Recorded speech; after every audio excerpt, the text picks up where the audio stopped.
Well, there we are. What a brilliant viewing. The best I've had so far, really. What can I say? I think I mentioned before that this property, Elizabeth and I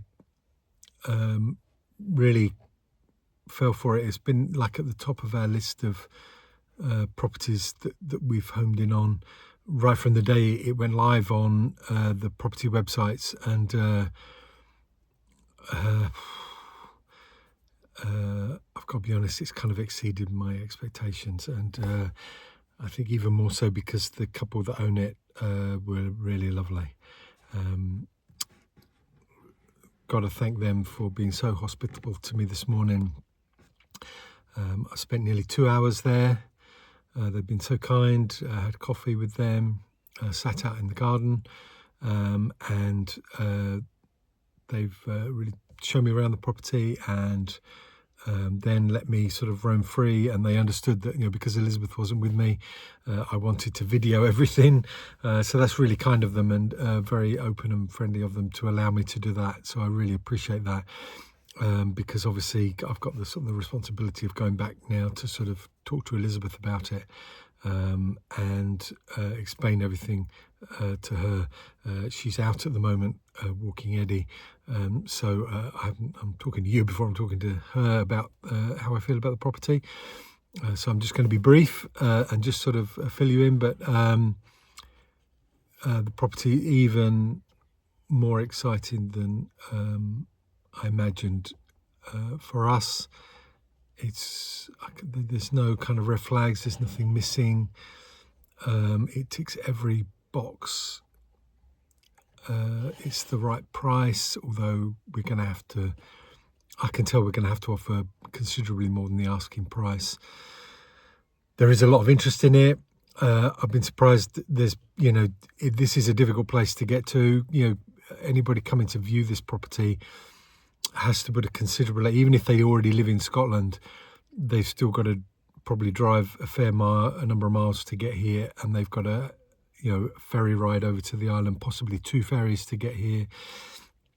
So you've really got to be keen on this property to get to it, to do a viewing. I found out from the owners that there have already been 2 interested parties who've come twice and not done those viewings while they've been on the island. They've actually done the trip over twice, so they're very, very serious. And most of the people who've come to view it are cash buyers, which is probably the worst news for us. So that's the biggest problem, I'm afraid. That's the thing that I didn't want to hear, but I kind of had a feeling that would be the thing that would worry me the most, is that our property is just about to go on the market. We've had it valued by estate agents back at home. We've chosen our estate agent. Tomorrow, the video people and the drone people and what have you are coming to do all that malarkey. So Elizabeth is working really hard cleaning and staging the house. So with all the best will in the world, it's probably going to be 3 or 4 days' time before our house is even on the market. And we've heard that it's going to sealed bids in a few days' time. I honestly feel, even though I think now I know the valuation of the property and we've chosen our agent and so on, and we're going as fast as we can at our end, I just don't see how, even if we put a bid in, that our position, not having sold,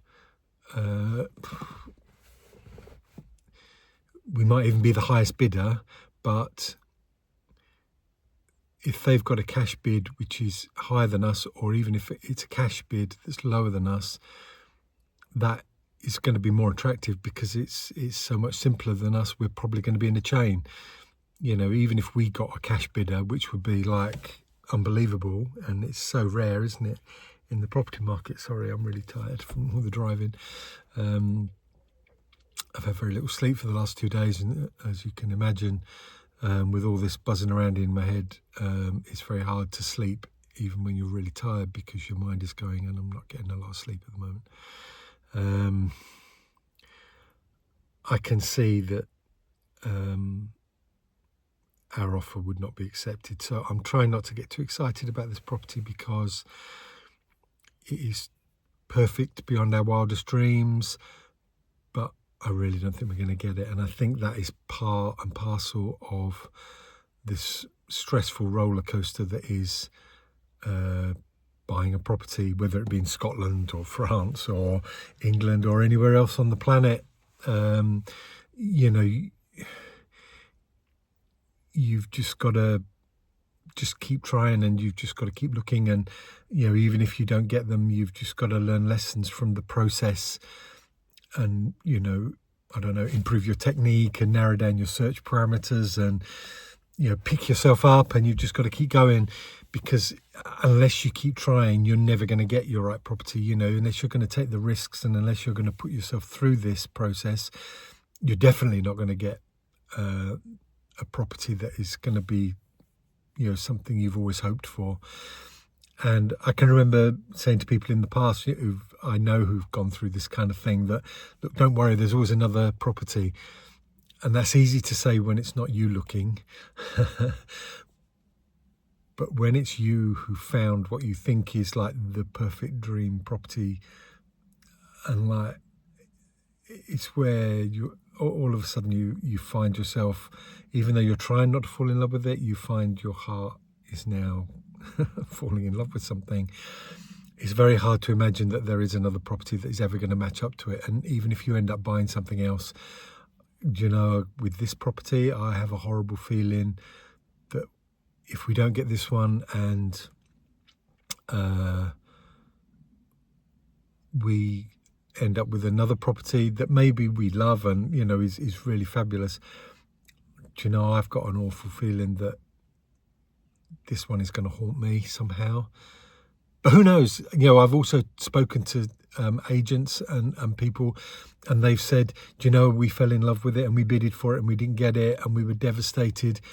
And then, you know, a few weeks later, another one come up and we've got it, and now we're in it. And I'm so pleased we didn't get that one, that actually it turned out that this is, you know, was by far the better thing. So maybe it was not meant to be, you know, and all that kind of thing. So maybe I've not got a thing like that. I don't know. I'm just trying to sort of tell you how I feel.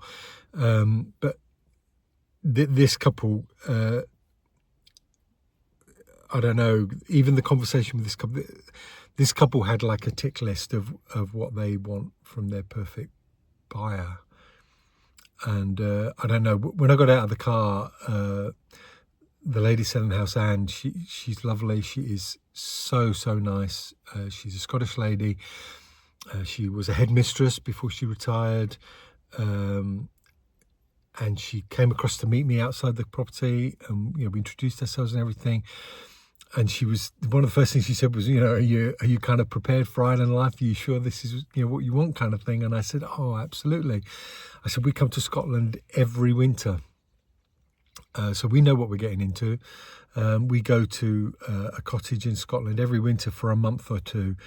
And it's on this beautiful beach on the west coast of the mainland. And she straight away said to me, she says, oh, I used to go to a little beach for family holidays on the west coast of Scotland every year. This beautiful little beach at a place called Mellanudrigal. And I went, oh, you are joking me. That's the beach that Elizabeth and I go to every winter. And it is our favourite place in the world. I couldn't believe it. And she couldn't believe it. It was like, you're joking me. And so there we got our first conversation. We then spent 10 minutes talking about Mellanudrigal and what a beautiful, beautiful place it is, and what a special place it's got in our heart. And, you know, talk about forming an affinity with the person who's selling your property, but it's like we were best friends from that point on. And, you know, we got to talking in her kitchen and met her husband Graham, and we were talking, and I said to her, you know, I've fallen in love with this place. I said, I saw corncrakes this morning when I woke up. And I said, you know, when I saw the property description, and one of the first things it said on the property description was that you'd seen 140 bird species here. And she said, "You're not birders, are you?" And I said, "Birders?" I said, we're members of the RSPB. We go birding. We take my stepdad birding, 2 or 3 times a year on holiday. We're avid birds. We're not twitchers or anything, but we absolutely love birds. We feed the birds at home. We've got bird boxes all over our garden, all around our house at home, property at home and everything. And she looked at her husband and she said, "They're birders." She said, "We haven't had any birders come to look at the property." And one of the things we really wanted was somebody who was really into the bird life of the islands, because it's a big, important thing to us. Her husband has birded all over the planet. He's a really keen birder. Again, not a twitcher, but a really keen birder. And in his office upstairs in the property, he's got a telescope at one window and he's got his binoculars over by the other window. And they've got these birds come to their garden that are like birds that we dream of seeing, that we travel to see, and they've got them coming into their garden, hen harriers. Oh my God, you've got hen harriers coming in the garden? I can't believe it. Any of you who know about birds will know what that means. To a birder, it's just like dying and going to heaven. And gradually, as we were talking, it was kind of like they were almost like ticking us off as being the ideal buyers, as I was sort of ticking them off and the property off as like, this is exactly what we've been looking for. She is a keen gardener. Really, growing a garden, like a cottage garden in the environment of one of the Hebridean islands, is a very difficult thing to do because of the weather, the prevailing winds, the storm winds and everything. But Anne has grown this beautiful, and it's an award-winning garden in this property. And one of the things that she was really worried about was that whoever buys this property will take over this garden and look after it. Anybody who's a keen gardener knows how much love is lavished on a garden. And of course, Elizabeth and I have got a cottage garden at our house. And both times we've moved, we've just like got our garden at our current house back home. We've just got it to the point where it is as we want it. It's, to us, it's really beautiful, and we love our garden. And we've lavished a lot of love and attention and collected the plants in it, and we grow them and everything, and we've got it, and we're leaving it. And that's what happened at our previous house in Sheffield. We just got it to how we wanted it, and it had taken 8 years to get it to that point, and then we left it. And we've been back and had a look from the outside, and we can tell that the current owners don't care about gardens, and it's gone to pot, and it's horrible, it's heartbreaking. And when she heard that we were keen gardeners, and I walked around her garden with her, and I was like saying, "Oh, you've got this growing. How on earth do you get that to grow?" And we were talking about her soil type and how certain things grow and what doesn't grow and what works. And we want to grow vegetables, and she's got a vegetable garden, and we were identifying what grow. And that for her was a massive tick, because she said some of the people who come to look, not interested in the garden. Or some people were really interested in the garden, and that had made her very happy, but they weren't really interested in the house. And they've lavished a lot of love and attention on the house, and they also want people who are going to take care of the house. But we also have got a passion for the house. I was talking so passionately about everything they've done. Their taste in decorating, their taste in furniture, their taste in the art they've got in the house. Obviously, they'll be taking the art with them and everything, but everything was so perfect. And so, we really clicked with them. For us as well, as I've spoken in previous videos, I need an art studio, and they've got a place in this property that is absolutely perfect for me as a painting studio. It's unbelievably perfect. And for those of you that maybe don't know me, I also like to do woodwork. I'm not very good at it. I make no pretensions to being a craftsman or anything, but I enjoy working with my hands on wood. And so I've got lots of tools and stuff, and I make furniture. It's not Chippendale furniture or anything fancy, but I made a kitchen table. I made my desk in my office, and I make furniture for the garden, and bits of furniture around the house, and I restore furniture that we buy in vintage shops and junk shops and stuff like that. I'll make bird boxes and all this kind of thing, and it's not anything to write home about or anything. And I restore picture frames, and I frame my own artwork and stuff like that. And I really wanted a workshop space, and this has got a beautiful big workshop space, 2.5 times as big as the workshop I've got at the moment. If I had that, I would feel like I'd died and gone to heaven.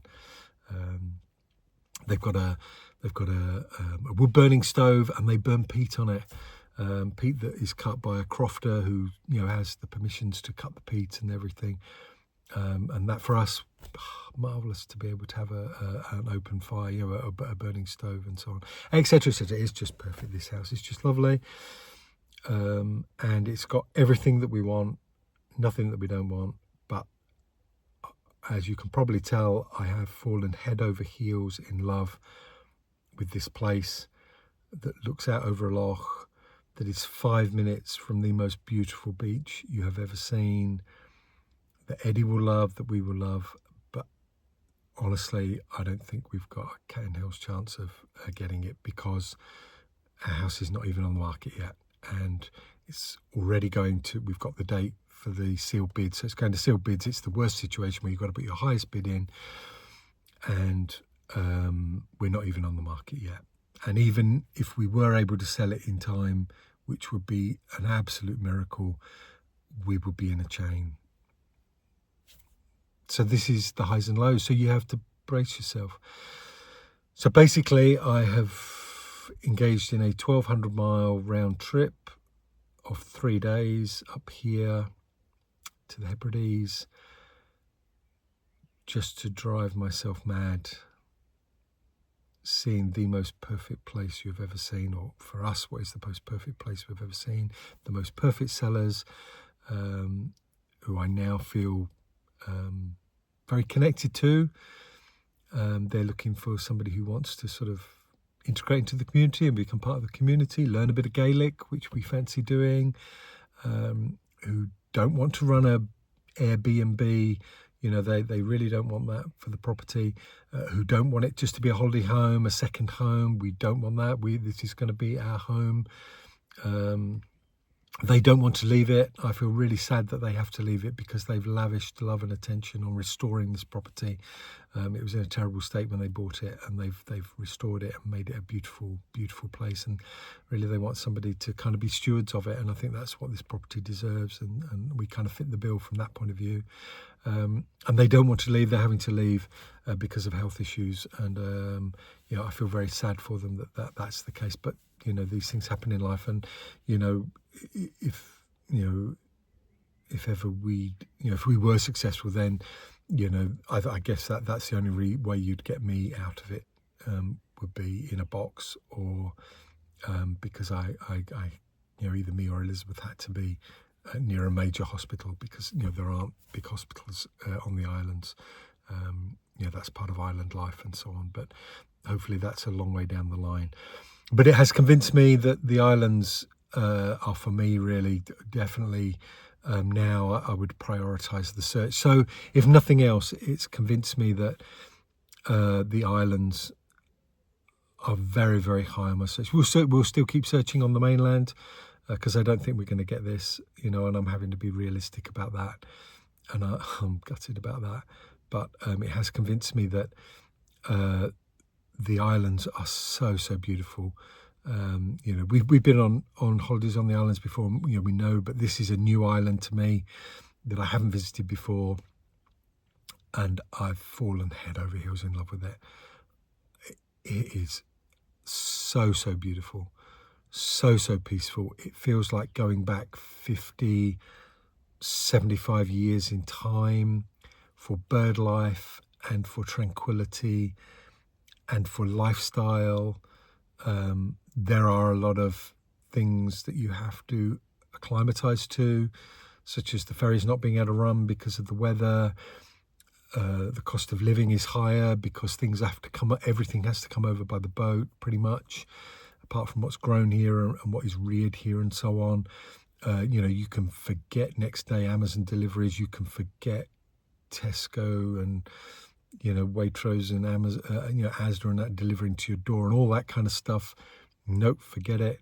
But my goodness, the payoff for me is well worth that. I'll put up with all kinds of inconveniences to live and have the privilege of living in a stunning place like this. I can definitely cope with the long dark winters and 10 days of continuous rain and things like that, and a lot of people can't, and that's fair enough, but you have to know you can do that. And we've spent many winters up here for a month or two at a time, so we know we can, and we actually love that weather, and we long for those times when we come up here to do that. And yes, there's a difference in coming up here for a short period of time and doing it winter after winter, but I don't think we can do any more testing. I think we've pretty hard tested it, and the only thing we can do now is move up here and prove it to ourselves. And I don't have any fears about that. So that's where we are. It's time for me now to have this conversation and go into a lot more depth with Elizabeth. I've taken loads of videos that I need to share with her, but that'll have to be done when we get home, because I think it'd be pushing my 4G a bit too hard to try and send them to her over 4G. Yeah, very excited, but also already bitterly disappointed that I don't think it's going to happen. But I really now know that I would love to live on this island. So there we go. Another postcard from the edge, a very long postcard, maybe a bit more on the postcard this time. Maybe this is a letter from the edge. If it's been helpful, if you've enjoyed coming on the journey, please like and subscribe. If you want to find out what happens next in this roller coaster that we're going through, because boy gum, it is a roller coaster, it is stressful, it is emotional, then please like and subscribe. That is always very, very helpful. And I'll keep you updated as to what happens. I am very, very tired. I'm not looking forward to the journey home. I'm looking forward to the ferry journey. I'm looking forward to the drive through Scotland, but I'm not looking forward to the long, long motorway run home. But it's got to be done, and I'm looking forward to getting our property on the market. And probably, I guess, the next few postcards will be about that part of the challenge ahead. Okay, everybody, speak to you again soon. Bye-bye.